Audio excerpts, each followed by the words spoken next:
to go. Last week we talked about mystery.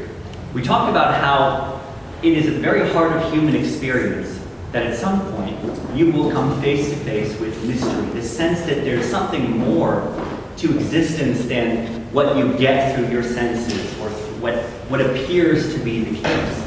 And we talked about how through science and through philosophy, in other words, through your sense experiences, communicated in science, through your mind and reason, communicated through philosophy, and through your spiritual sense, communicated through faith, how we come to know that this mystery is actually God. This architect behind the scenes is God. But philosophy and science can only take you so far. We can investigate God. We can know through the world that there is a kind of creator and an order to it. But for us to know more than that, God has to communicate with us. God has to reach out to us. It can't go simply in one direction. And when God reaches out to us and communicates to us, we call that revelation, because God reveals something of himself to us. So what we're going to talk about tonight, I'm going to give you a very brief overview of the way that God has communicated to humanity. And indeed, he has done so, and has done so for thousands of years, really since the beginning and up until this point. Now, I'm going to hit the highlights. We could talk about salvation history we could have very easily a college course on salvation history. We're not going to have that tonight, so I'm going to hit the main issues, and I'm going to avoid a lot of what falls in between. The first thing, though, that you need to understand when you're talking about salvation history, when you're talking really about any kind of history, you have to approach history in the context of the people who wrote it and experienced it and communicated it. In other words, someone who wrote or was trying to express something that happened, say, 3,000 years ago in antiquity, is going to have different ways of describing things, a different vocabulary, a different means of expressing him or herself than we would get today in the era of what we would consider modern science and precise language. So when we go back and we think about the history of salvation, the way that some things were described, we have to keep that in mind. If you're an ancient person, an ancient nomadic person, and you have this experience of God, you come face to face with God, how do you describe that? What word in your agrarian language, what word can you possibly use to describe that? A burning bush, or a pillar of fire, or tongues of flame that come falling from the sky? I mean, these are all ways that people throughout Jewish and Christian history have used to describe this encounter with God. But that's just the limits of language. And so when we go back and look at some of these things, you have to keep that in mind. So, salvation history starts at the very beginning, in what we call the Garden of Eden. The Garden of Eden had two people who were the beginning of the human race, Adam and Eve. Now, when we look at the creation story in the book of Genesis, Catholics don't necessarily take this literally, in that we don't think necessarily that there was a literal garden and there was an actual tree and there was a fruit, the snake. It is absolutely the case that humanity started with two people, and that there was a kind of fall, a rebellion against God, and that we carry this rebellion, we carry the mark of this rebellion. But we're not claiming that this is a literal, actual garden that could be located. We're not saying that. But this is one of those means of expressing that the ancients used, that we use ourselves in different ways. So, with that in mind, Adam and Eve are in the Garden of Eden. The Garden of Eden is the family home. Here they have fellowship with God. They have friendship with God. They're part of God's family. And just like any family, there are family rules. You know, it's just as with your own family, there are rules of the house. You don't put your feet up on the coffee table. You don't go running to the house with scissors. It's possibly just my family. But we all have our family rules, right, that we have to obey. And in the same way, there were family rules in God's house, the Garden of Eden.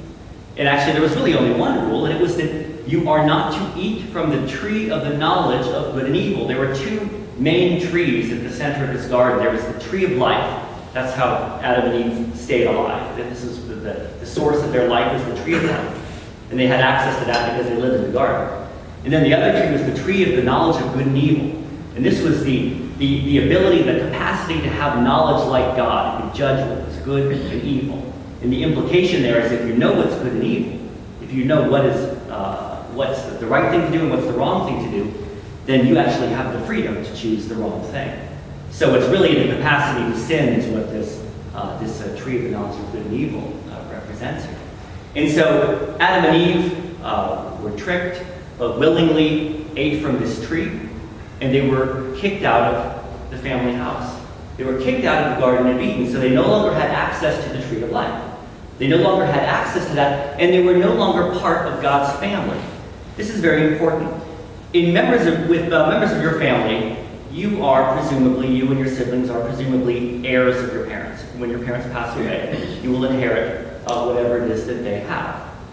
In the same way, Adam and Eve were heirs of God. Now, God obviously wasn't going to die, but the idea is that they, being members of the family, they have this inheritance, which is eternal life. But once they're kicked out of the Garden of Eden, well, they no longer are inheritors of eternal life. Now they have to suffer pain, they have to suffer decay, they have to experience sadness and isolation and loneliness and all of the things that go into the human condition. And we are the children, not of God initially, we are the children of Adam and Eve. That's the condition we're born into. We're born in that family line. Now, that isn't the end of the story, of course. That's actually the beginning of salvation history. Salvation history begins with this event, this rift, this separation of humanity from God's family. And the rest of salvation history is the story, not of humanity trying to find our way back to God, but of God trying to bring us back to Him. And so with that in mind, we enter history. Christianity, more certainly than any other religion, is a religion of history. We make certain claims, certain historical claims. We claim that these things, these outlines, and certainly as we continue on even more so, these things that I'm going to talk about actually happened. Now, I mentioned that there's some symbolism that you would expect of very, very distant history when they're trying to kind of explain things. But certainly as you get closer to the first century, and certainly, absolutely, in Jesus' era, you have quite reliable history. And Christians say the claims that we make are actual true things. If you were able to pop into a time machine and go back to, say, 33 AD, you could in some sense witness Christ's miracles or His resurrection. This was a real event. This isn't a symbol.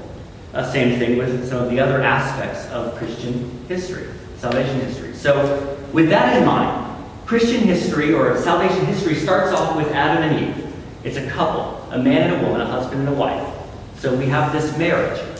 And they obviously they're kicked out of the family, but they are not complete enemies of God. They're kind of living and trying to get their way back. Time passes, and that couple grows into some kind of society.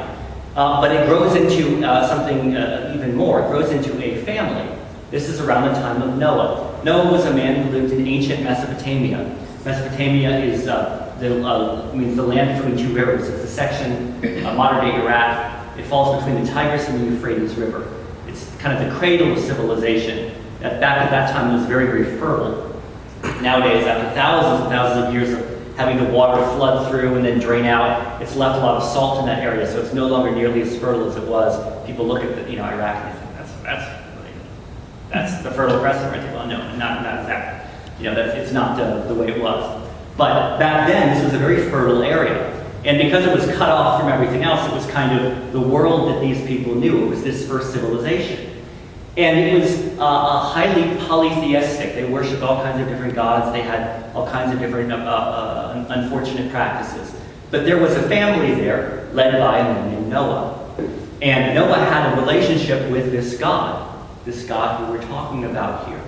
And through some communication, God warned Noah that there was going to be some kind of flood. And in fact, there was a flood, and Noah was prepared and was able to save his family. Now, obviously the story here talks about a flood that encompasses the world. What's important to understand is that is the world to these folks. So it's not like that is an exaggeration to them. I mean, this was the world they knew. And we know from even non-Jewish and non-Christian sources that there was at least one cataclysmic flood in ancient Mesopotamia. This, as I said, this is in sources that are outside of what we would consider Christian or Jewish. So that's obviously a very clearly a historical event there. So Noah continues on. He's got this family. He started as a couple, then it grew into his family. Now, around the time, say about 2000 BC, again in Mesopotamia, cradle of civilization, there was a man named Abram, who had a wife named Sarai. And they lived in Mesopotamia. In Mesopotamia, like as in the time of Noah, was heavily polytheistic. Many different kinds of gods that were worshipped in different ways. But Abram was one of history's first monotheists, believed that there was really only one God, just one God. All the others are just idols. There's only one God. And so he and his wife left Mesopotamia, again, modern-day Iraq, and they traveled west to the land of Canaan, which would be modern-day Israel or Lebanon, actually, around that area. And so that's where they set up house. And Abram had a communication, had a relationship with God. At one point, God asked him to sacrifice his son Isaac. You probably know this story. And Abram struggled, but finally accepted it. This was just the son he loved that he had in his old age. It was like the blessing of his life, but he loved God more. And so he went to sacrifice Isaac. God, of course, stopped him because God didn't actually want him to sacrifice his son. He just wanted to see if Abram loved him enough to do that. But God wouldn't force him to sacrifice his son, even though God, of course, would do the same thing, would willingly sacrifice his own son later. All of these different things that I'm talking about, they're not random. I'm not just picking them out of the air. These are all things that are foreshadowings, they're teasers for what actually happened later with Jesus. And so that's why I'm kind of making special note of them. So by the time of Abram, because of his faithfulness, God made him not just a family, but said, I'm going to make of you a great nation. He grew him into a tribe. So we have a couple with Adam and Eve that grew into a family. They grew around 2000 BC into a tribe. Now, time passes, things happen, and the Egyptians invade, capture the Israelites, bring them into Egypt, and so they're in captivity under Pharaoh for 400 years. And in that time was a man named Moses, who leads these people away from Pharaoh, out of ancient Egypt, and then eventually back into the Promised Land. One of the ways this happens, of course, there are a series of plagues that hit Egypt. The final one is quite horrible. The firstborn of the Egyptians dies in the night. And the Israelites are actually able to protect themselves from this by sacrificing a pure lamb and having this meal and putting the blood of the lamb on their doorpost. And the idea is that the angel of death would see that in the night and pass by that house and then hit the other houses. Now, of course, this sounds terrible. This is actually, this is the ancient world. I mean, this was not a pretty place to be. But more important than that, this event prefigures something that's going to happen later with Jesus, who will be himself that pure lamb, because, of course, there is no such thing ultimately as a pure animal. There's nothing perfect in this world. So Jesus is that perfect lamb. So again, it's prefiguring it. Obviously, Moses is given the Ten Commandments by God. These are the family rules again, but they're written out and kind of summarized in 10 Commandments. And that people, the Israelites, move from being a tribe, as they were with Abram, and then they become a nation.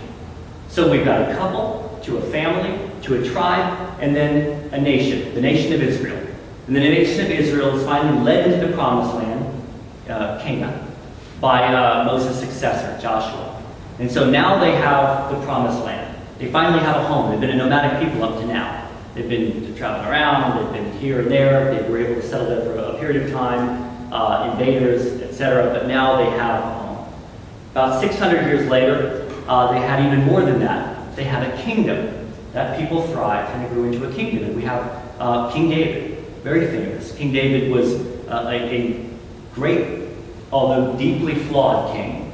He was kind of a warrior, an artist, a poet, all of these different things, but ultimately remembered by the people as a great king.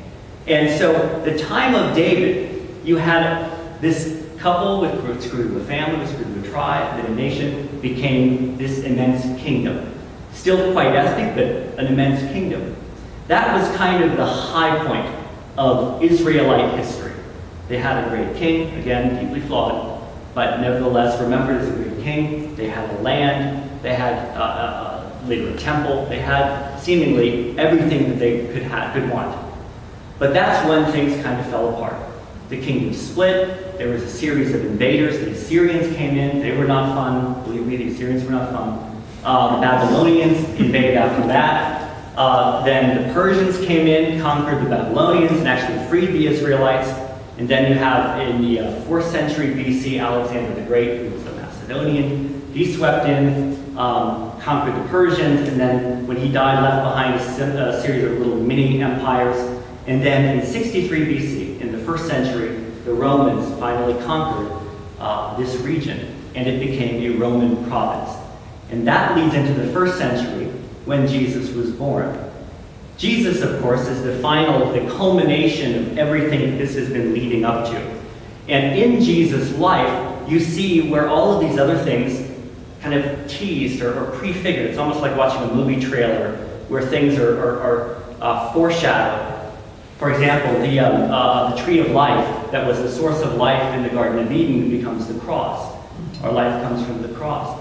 The waters of the flood, which destroyed humanity, become the waters of baptism, which saved humanity.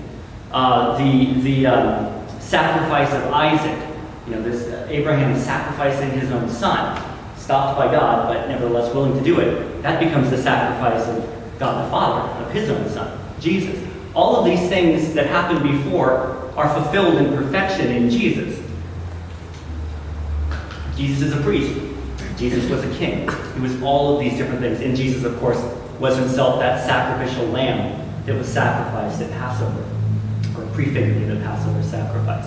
So this covenant, this relationship, this attempt for God to bring his people back into his family, not as servants, not as people who are following a contract, but as family members, this culminates in Jesus. Now, we're going to talk at another session about exactly how that works. Why does Jesus sacrifice? Why does his death on the cross fulfill this? That's not what we're going to do tonight. That's a whole different topic. We'll talk about that when we cover the Passover mystery. But I did want to talk about this and give you an overview of salvation history.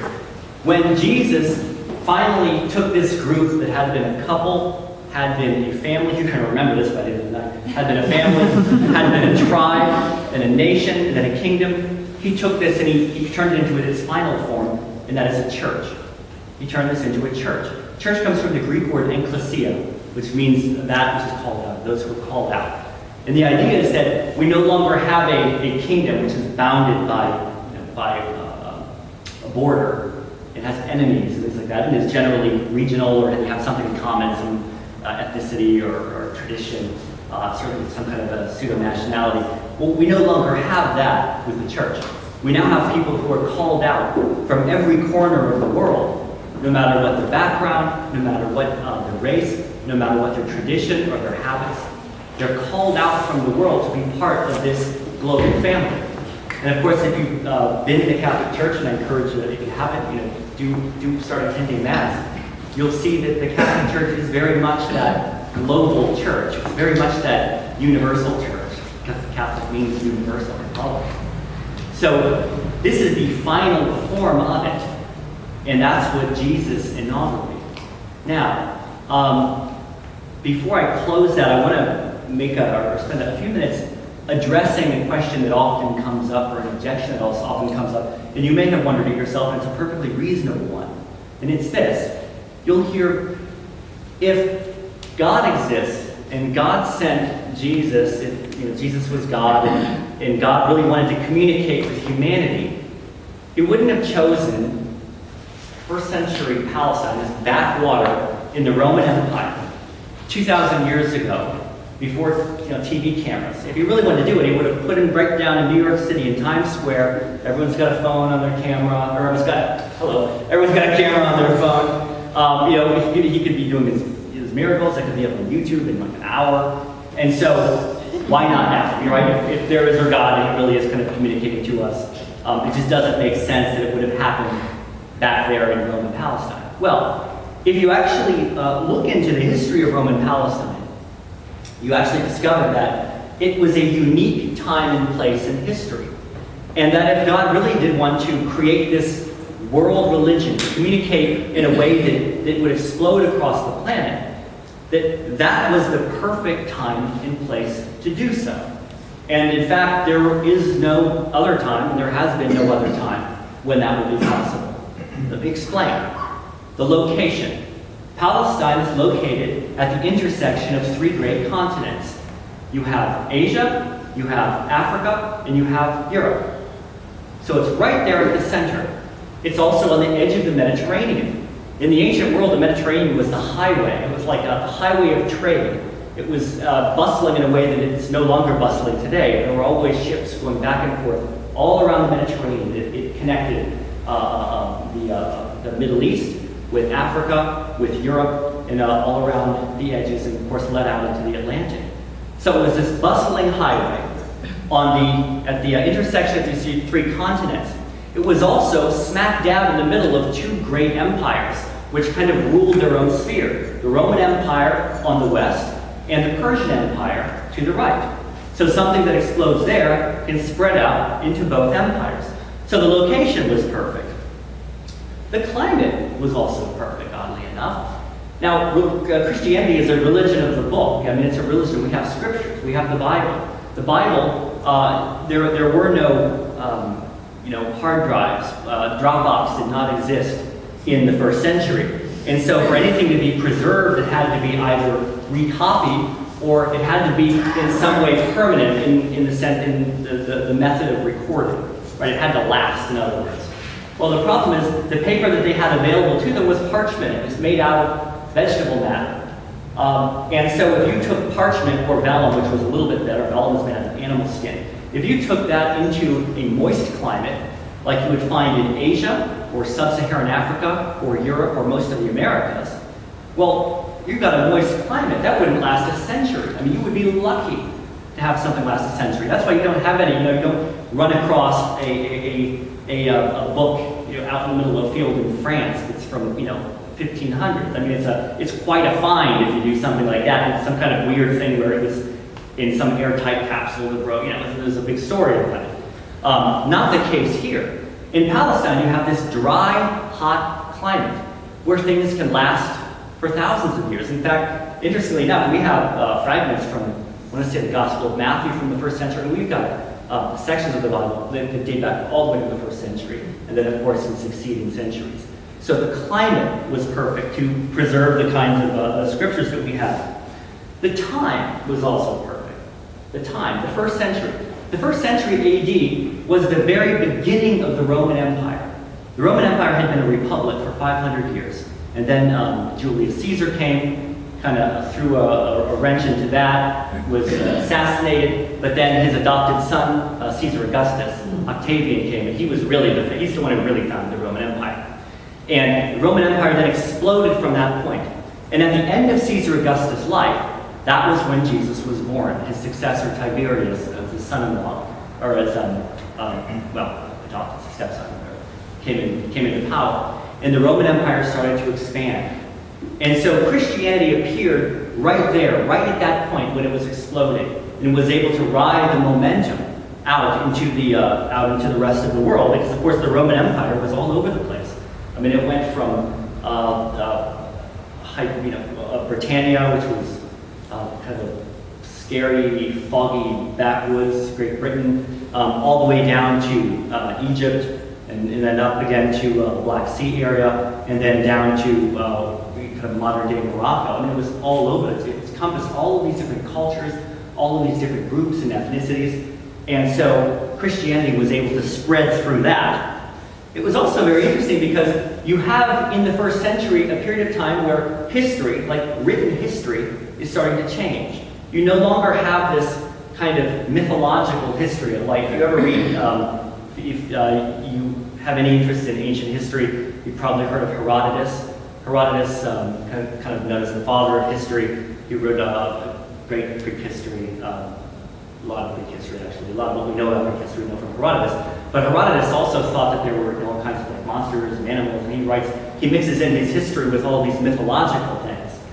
But by the 1st century, we actually start to have realistic style history. People trying to write what actually happened, trying to investigate their sources, trying to be objective. And so you have reliable history. Again, very interesting time period.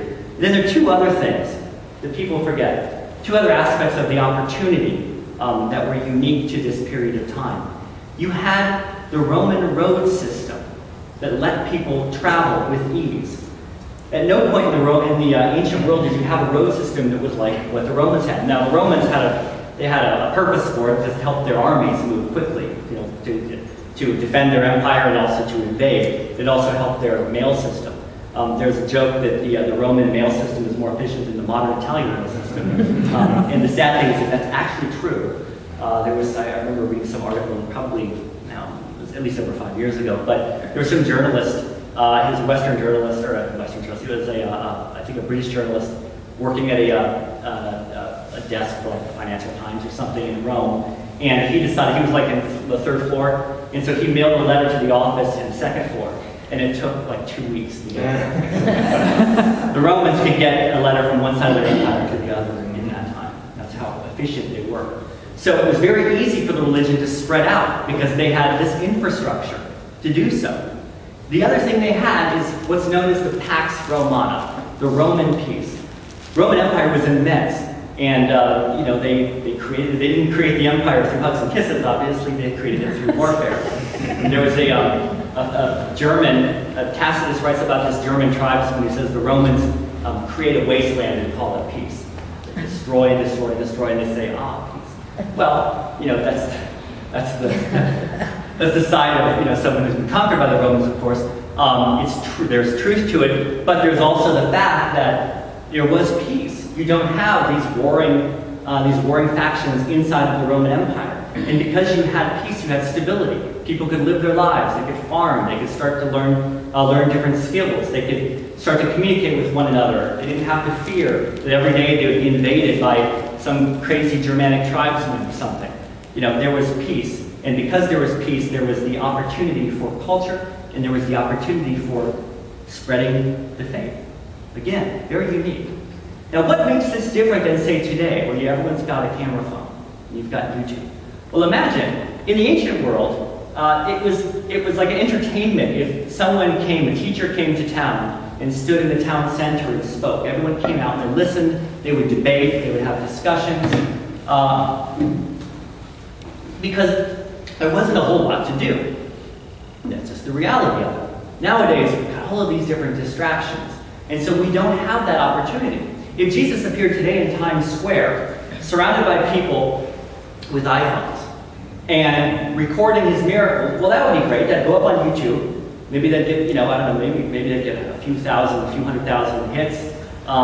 It'd be the hot thing for the day. The next day, you'd have more videos of like dancing dogs, or weird football bloopers, and it would be lost because we don't have that attention span any longer.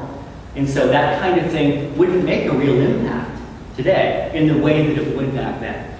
So when you look at it that way, you actually see that if God wanted to start a worldwide religion, to spread it, to speak to the world, to communicate to the world, there was in fact no better time, place, or situation or environment to do that than in 1st century Palestine. So that objection that God would do it these days, well, that when you look at it, it just kind of falls apart. So, any questions? I think obviously we'll talk a little bit. We'll actually go into that in more detail in the Paschal Mystery, but yeah, I'll certainly talk about that. I mean, what's really fascinating when you look at salvation history is that there are so many amazing parallels. I'll go into this actually next week now that I think about it. But the one that Sarah was talking about was that we have in the Garden of Eden, we have the story of the serpent who tempts Eve to go to Adam. Adam is Hebrew means man.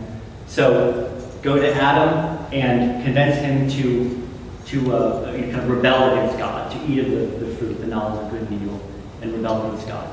Well, that was the way that sin started. We call that original sin, that wound that we carry with us because we're children of this couple. Well, with Jesus and Mary, you have kind of the I don't want to say the anti-Adam and Eve, but you have the new Adam and Eve. And so the new Mary is approached by the angel Gabriel, who says, great news, the Savior is going to be born to you. Well, this is a terrible situation because she's not married. This is that could be death, actually, in the ancient world, because people would assume she was having adultery or doing something like that. But she accepted it. So unlike Eve, who turned her back on God and accepted Satan's call, Mary says yes to God and accepts that. She brings out Jesus, who is the new Adam, who says yes to God and dies on the new tree of life, the cross. So there's some very interesting parallels. And this is a story, as we'll talk about next week, that's written over thousands of years. And even though it's written by all of these different kinds of people in different places and different languages, there's an amazing harmony when you read the scriptures and when you think about this salvation history. So we'll certainly go into a lot more of that next week, but that's good. And relationships that I talked about, I didn't choose these people at random. God made covenants with each one of these individuals. A covenant is not a contract. A covenant is not an agreement where you give me this and I give you that. It's not that. That would be a contract. So it's not an exchange of goods or services. A covenant is where two people start to share some intimacy. They share a family life. It's something much more than that. When two people are married, for example, that's a covenant. That's not a contract. You be nice to me and I'll take out the garbage and cook my meals and all the along. It's not that. It's a bond of love. Two parties linked together by love. We can still have that in a covenant, right? But that's not the foundation of it. So that's what God does with each of these groups. God has a covenant with Adam and Eve. God has a covenant with Noah. God has a covenant with Abram. With each one of these covenants, there's a requirement. There's a burden placed upon both parties, or something that they're obligated to do. There's a sign of it. There's an indication that someone is a member of the covenant. For example, the sign of the covenant of Abraham is circumcision. Circumcision is, you all know what circumcision is. That was a sign. That was the sign of the covenant of Abraham, and that is baptism. Baptism is kind of the new circumcision. It's that new one. The covenant with Noah. The sign of that covenant was the rainbow, because the rain stopped and the rainbow came out, and so the storm was over, and this world-destroying flood was at its end. And that God agreed that this would never happen again. He would never destroy the world with a flood.